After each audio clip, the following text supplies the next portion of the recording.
最近天气转凉，秋燥也更加严重，大家一定要多吃一些时令果蔬，给身体补充水分和营养。说到水果，这个季节的应季果可真的不少，不知道大家都爱吃一些什么呢？我每次去水果店看到有不常见的新品种或者网红水果，总忍不住来2斤尝个鲜。但是要说最常买的，最离不开的还得是最常见的苹果。苹果被称为水果中的全科医生，是当之无愧的长寿果，对我们的大脑、骨骼、肺、心脑血管等都有好处。今天就用苹果搭配山楂，可以排毒养颜，还可以通血管。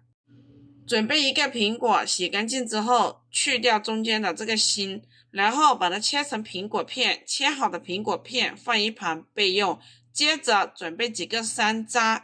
山楂对半切开，山楂可以开胃健脾促消化。处理好的山楂放一旁，接着再准备几个红枣，红枣要把这个枣核去掉，把这个红枣肉剪下来，然后把这3种食材全部放入砂锅中，加入适量清水，大火煮开，小火煮20分钟。时间到了之后，加入冰糖，把冰糖煮至融化，就可以盛入碗里慢慢享用。